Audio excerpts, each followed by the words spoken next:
Assalamualaikum warahmatullahi wabarakatuh.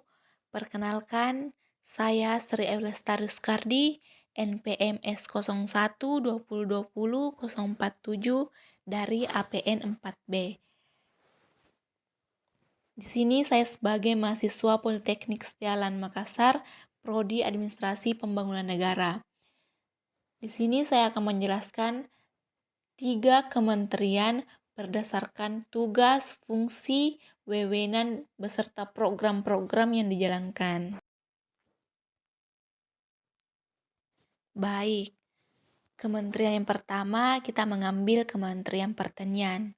Kementerian Pertanian yang dahulu bernama Departemen Pertanian. Jadi kementerian ini merupakan kementerian negara di lingkungan pemerintahan Indonesia yang membidangi urusan pertanian. Kementerian ini dipimpin oleh seorang Menteri Pertanian untuk menjalankan tugas dan wewenangnya. Adapun tugas dan fungsi Kementerian Pertanian berdasarkan Pempres nomor 45 tahun 2015 menyatakan bahwa tugas Kementerian Pertanian untuk menyelenggarakan urusan di bidang pertanian dalam pemerintahan, untuk membantu Presiden dalam menyelenggarakan pemerintahan negara. Jadi, tugas ini terkait dengan fungsi Kementerian Pertanian, yang dimana yang pertama itu perumusan, penetapan, dan pelaksanaan kebijakan di bidang pertanian.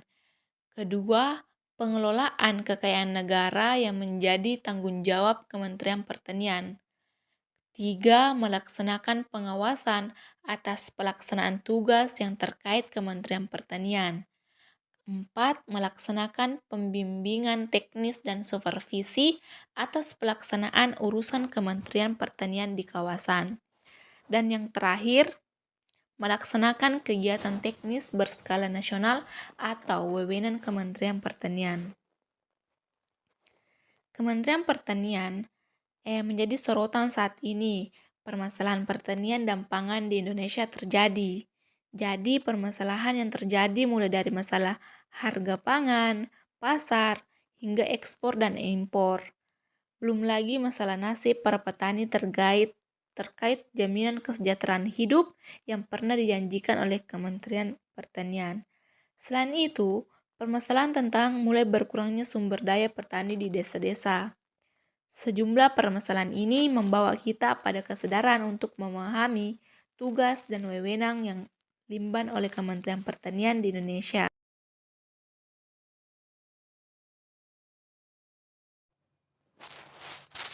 Baik, kita beralih kepada program kegiatan Kementerian Pertanian.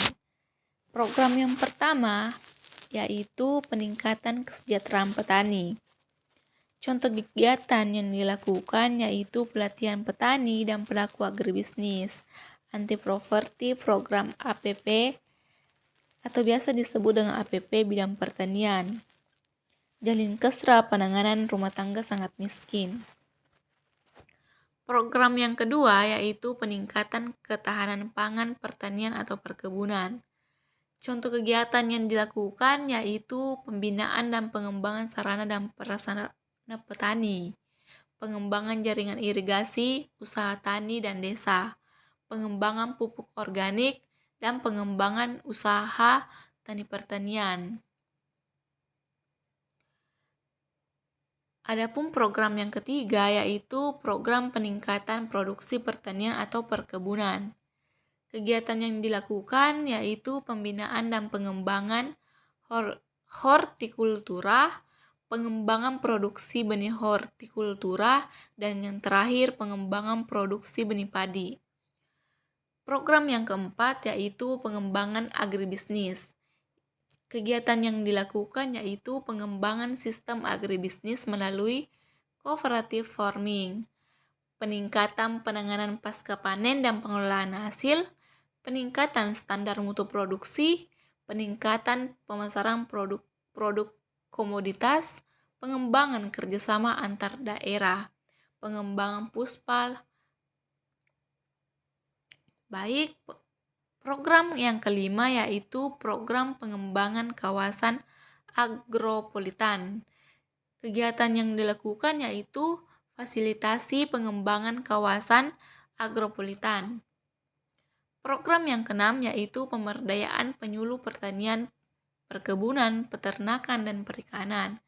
Kegiatan yang dilakukan yaitu fasilitas sarana, prasarana, dan penyuluhan. Program yang ketujuh yaitu pelayanan administrasi perkantoran. Kegiatan yang dilakukan yaitu peningkatan pelayanan administrasi perkantoran. Adapun program yang ke-8 yaitu program peningkatan sarana dan prasarana aparatur. Kegiatan yang dilakukan yaitu pemeliharaan rutin berkala gedung kantor atau pemeliharaan rutin berkala kendaraan dinas atau operasional. Program yang ke-9 yaitu program peningkatan disiplin aparatur.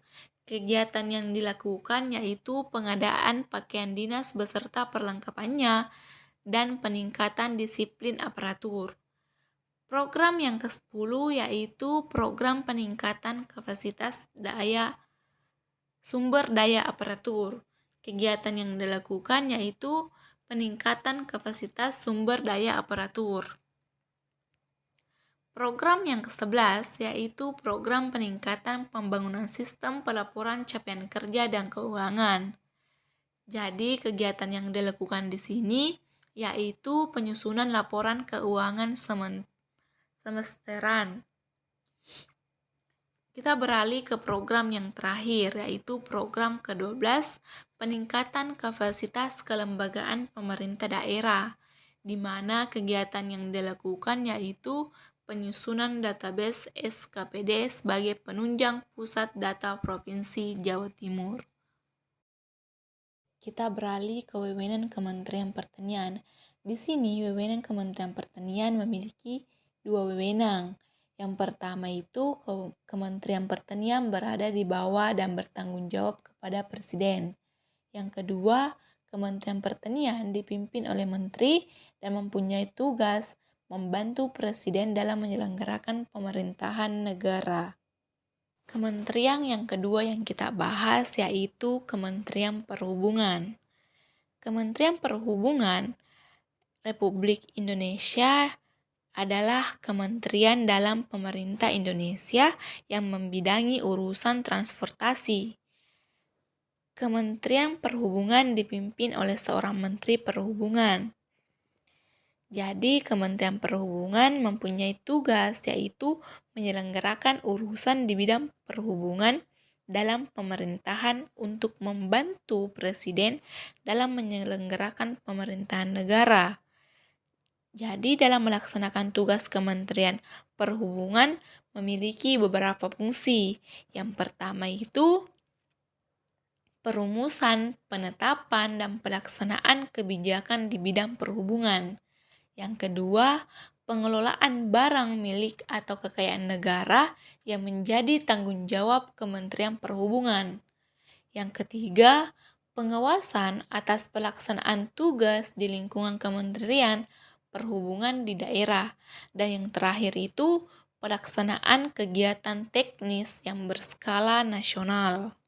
Baik, kita akan membahas program dan perhubungan, di mana program Kementerian Perhubungan yaitu memprogramkan yang pertama itu peningkatan konektivitas nasional, yang kedua peningkatan layanan dan keselamatan transportasi. Pada tahun 2022 ini Kementerian Perhubungan berkomitmen melaksanakan 5 agenda prioritas, yaitu pengembangan konektivitas dan aksesibilitas dalam mendukung 10 destinasi pariwisata prioritas, logistik, daerah tertinggal, terpencil, terluar, dan perbatasan, atau biasa disebut dengan 3TP. Ibu kota negara, serta pemenuhan kebutuhan sumber daya manusia, transportasi.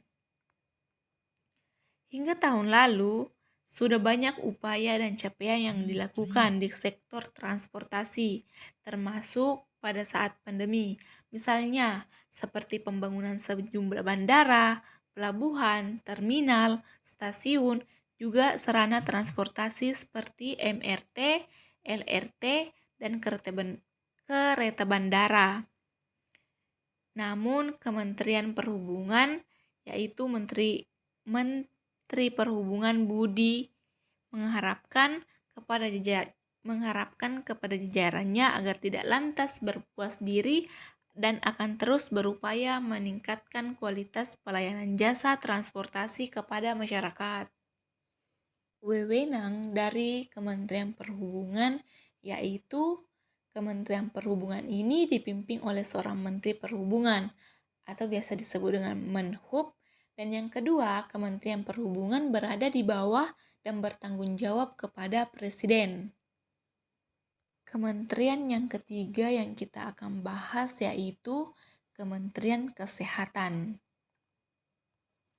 Kementerian Kesehatan Republik Indonesia atau Kemenkes RI adalah kementerian dalam pemerintah Indonesia yang membidangi urusan kesehatan. Kementerian Kesehatan berada di bawah dan bertanggung jawab kepada Presiden. Kementerian Kesehatan dipimpin oleh seorang Menteri Kesehatan. Kementerian Kesehatan Republik Indonesia mempunyai tugas membantu Presiden dalam menyelenggarakan sebagian urusan pemerintahan di bidang kesehatan. Berdasarkan Permenkes nomor 64 tahun 2016 pasal 3, dalam melaksanakan tugas Kementerian Kesehatan RI menyelenggarakan fungsi yaitu sebagai berikut. Yang pertama, perumusan, penetapan, dan pelaksanaan kebijakan di bidang kesehatan masyarakat, pencegahan dan pengendalian penyakit, pelayanan kesehatan, dan kefarmasian serta alat kesehatan. Yang kedua, koordinasi pelaksanaan tugas, pembinaan, pemberian dukungan administrasi kepada seluruh unsur organisasi di lingkungan Kementerian Kesehatan. Yang ketiga, pengelolaan barang milik negara yang menjadi tanggung jawab Kementerian Kesehatan. Yang keempat, pelaksanaan pengembangan dan pemberdayaan sumber manusia di bidang kesehatan. Yang kelima, pelaksanaan pengembangan dan pemberdayaan SDM di bidang kesehatan serta pengelolaan tenaga kesehatan. Yang keenam, pengawasan atas pelaksanaan tugas di lingkungan Kementerian Kesehatan. Dan yang terakhir yaitu pelaksanaan dukungan substansi kepada seluruh unsur organisasi di lingkungan Kementerian Kesehatan. Di sini kita akan membahas program Kementerian Kesehatan, di mana program Kementerian Kesehatan ini terbagi dua, yaitu program teknis dan program genetik. Jadi, kita akan membahas program teknis. Di dalam program teknis terdapat program Bini Gizi dan Kesehatan Ibu dan Anak, program pengendalian penyakit dan penyehatan dalam lingkungan, program pembinaan upaya kesehatan, program kefarmasian dan alat dokter, dan yang terakhir yaitu program pengembangan dan pemberdayaan sumber daya manusia.